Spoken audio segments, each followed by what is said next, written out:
많은 분들이 좀 궁금해 하시는 것 같아서 제 직무에 대해서 소개를 해드리려고 합니다. 데이터 사이언티스트라고 하면은 굉장히 좋은 이미지가 떠오르는 건 사실인데요. 그 이유 중 하나가 사실 고액 연봉을 받고 대우를 잘 받으면서 일할 수 있는 몇 안 되는 업종이기 때문입니다.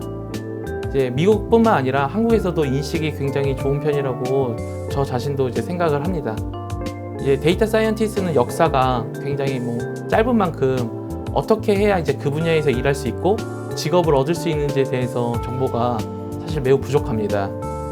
미국보다 한국의 데이터 사이언티스트가 역사가 더 짧기 때문에 채용에 관한 이제 레퍼런스가 많이 없습니다.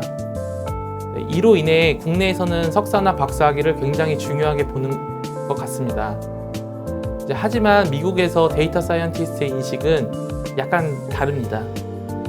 학위보다는 실제 데이터 사이언티스트가 갖춰야 할 역량 위주로 많이 평가를 하고 그 역량을 갖춘 사람들을 고용하려고 굉장히 많은 돈을 투자합니다. 데이터 사이언티스트는 기본적으로 수학 통계적 지식이 필요하고요.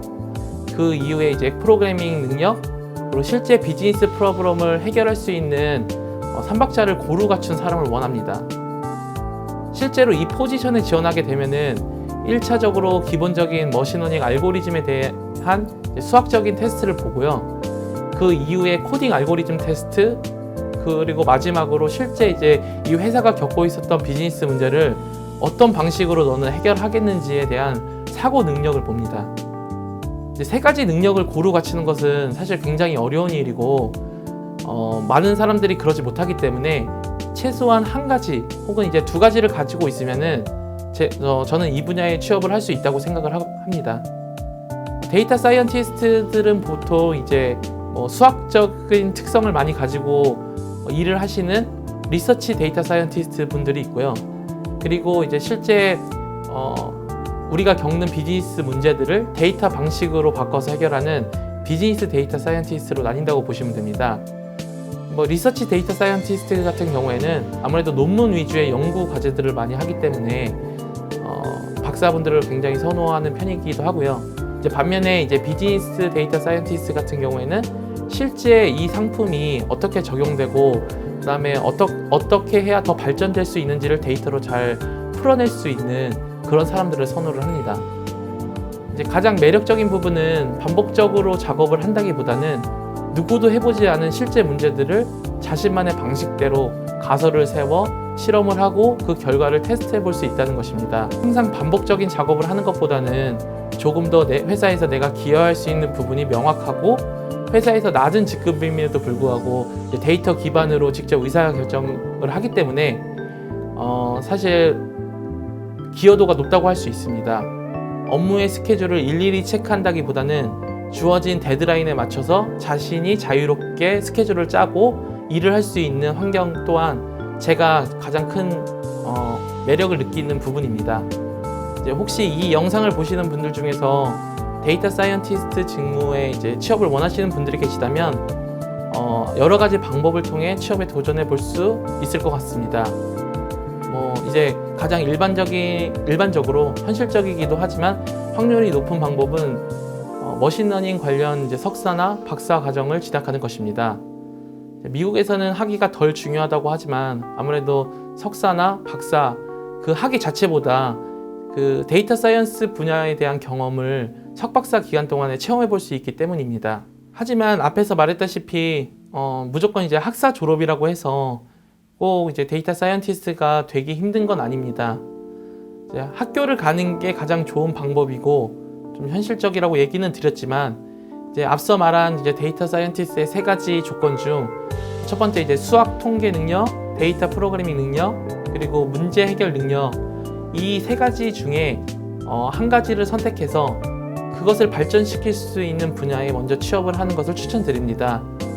저 역시 처음에는 마케팅을 다루는 데이터 애널리스트를 그 포지션으로 시작을 해서 이제 일과 후에 이제 틈틈이 인터넷을 통해 코딩을 배우고 더불어 이제 창업을 통해 실제 비즈니스 문제를 해결할 수 있는 방법에 대해서 터득을 했습니다. 실제로 이제 제가 일했던 곳에서는 다양한 방식으로 데이터 사이언티스트들이 되신 분들이 많았습니다. 수학 통계 석박사님도 많이 계셨고요. MBA를 졸업하고 데이터 회사에서 일을 하다가 오신 분들도 계셨고, 그리고 소프트웨어 엔지니어에서 머신러닝, 딥러닝 알고리즘을 스스로 이제 독학을 하셔서 배우신 분들도 계셨습니다. 너무 다양한 방법이 있지만 아까 말씀드린 이제 세 가지에 조금씩 가까워진다는 생각을 가지고 꼭 경력을 쌓으시면은 원하시는 그 데이터 사이언티스트가 될 수 있을 거라고 저는 생각을 합니다. 제가 살았던 실리콘밸리에 대해서 간단하게 좀 말씀을 드리겠습니다.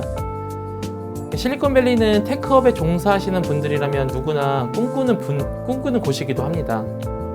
저도 제가 실리콘밸리에서 일할 당시에 실감이 안 났던 적도 있었으니까요. 여러분들이 잘 아시는 팽이라고 하는 그런 페이스북, 애플, 넷플릭스, 구글이 있는 곳이기도 하지만 그보다 숨겨진 더 좋은 스타트업이나 테크 기업들이 상당히 많은 곳이기도 합니다. 엔지니어라면 누구나 도전해보고 싶은 곳이기 때문에 저도 좀 막연하게 꿈을 키웠던 것 같습니다. 실리콘밸리에 취업하는 게 꿈인 사람도 있지만 실제로 엔지니어들은 실리콘밸리에 취업하기가 사실 가장 쉽습니다. 잡에 대한 수요가 가장 많은 곳이기 때문입니다. 사실 이제 모두 엄청난 프로그래밍 능력이 뛰어난 그런 사람들일 것 같지만 제가 만난 실리콘밸리 엔지니어 분들은 겉모습은 이제 굉장히 평범하고 소위 이제 말하는 약간 한 곳에 집중력이 되게 높으신 그런 매니악스러운 사람들이 굉장히 많았습니다.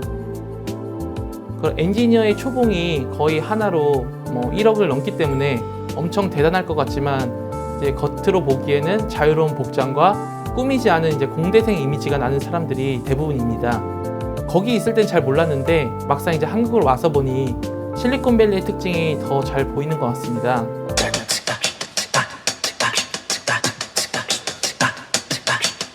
기업은 엔지니어들에게 높은 연봉을 주지만 그만한 퍼포먼스를 요구합니다. 그 퍼포먼스에 역량이 도달하지 못하면은 가차없이 해고를 할 수가 있습니다.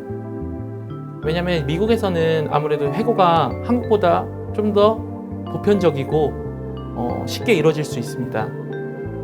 여러분들이 생각하는 실리콘밸리의 자율 출퇴근, 주 4일 근무, 혹은 이제 인터넷에서 많이 봐왔던 구글의 자유로움을 생각하셨다면은 반대로 성과가 나지 않았을 경우 수많은 사람들이 동시에 해고되는 사실을 간과하고 있다는 것입니다. 그렇다 하더라도 사실 이제 미국의 근무 환경은 매우 좋은 편입니다. 미국의 법은 매우 강하게 적용되기 때문에 이를 어기는 사람이 많이 없습니다. 그로 인해 여러분들이 하는 오버타임이나 휴일에 대한 근무는 본인이 원하는 경우가 아니면은 절대로 회사가 강제하지 않습니다. 오로지 그 사람의 성과만 측정을 합니다. 또한 서로의 사생활을 절대로 터치하지 않고 터치하는 행동을 무례하다고 생각하기 때문에 일적인 대화 이외에는 별로 사적인 대화를 동료들과 나누지 않습니다. 물론 이제 친한 경우에는 사적인 얘기를 하는 그런 동료도 있을 수는 있지만 본인이 원하지 않는데 그런 사적인 걸 오픈하진 않습니다. 사실 이제 요새 한국도 기업 문화가 상당히 좋아졌다고 느끼고 있습니다. 미국에서 한국으로 들어왔을 때 크게 한국이 더 나쁘다? 이런 점은 저는 크게 느끼지 못하였는데 한국 기업 문화가 미국 기업 문화를 많이 따라가고 있다고 생각을 합니다.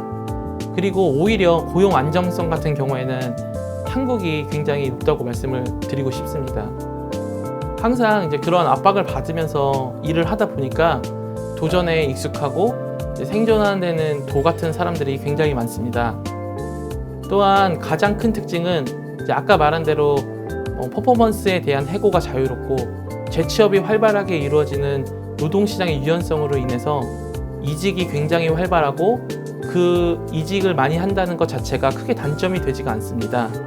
실제로 미국 테크 회사에서는 한 곳에 오래 있던 사람들에게 너는 혹시 변화를 두려워하는 사람이냐, 혹은 한 곳에서 반복적인 일을 하기를 원하냐 같은 네거티브한 질문을 하기도 합니다. 인공지능 분야가 좀 발빠르게 변하고 있고 새로운 것을 얼마나 빨리 습득하냐가 중요한 능력이 되는 시대에서 미국에서 이직은 오히려 권장되는 이유이기도 합니다. 또한 구글을 다니다가 페이스북으로 이직을 하고 다시 구글로 재취업이 가능한 시장이기도 합니다. 회사는 개인의 성장을 중요시하고 그 성장으로 인해 회사가 발전되는 선순환 구조를 만들려고 많이 노력을 하기 때문입니다. 보통 입사 시에 받는 질문이나 과정은 회사마다 대동소이합니다. 크게 폰 스크린 인터뷰가 있고요. 내가 지원 의사가 있는지 혹은 비자 유무가 있는지를 확인을 합니다. 이후 온라인으로 이제 코딩 테스트 혹은 이제 오프라인에서 코딩 테스트를 진행을 합니다. 이후에는 이제 추가적으로 시스템 디자인 문제라든지 실제 일하는 동료들과 점심을 먹으면서 이 사람이 과연 잘 어울리는지 우리 사람을 대하는 태도가 어떤지에 대해서 평가를 하는 온사이트 인터뷰가 진행이 됩니다.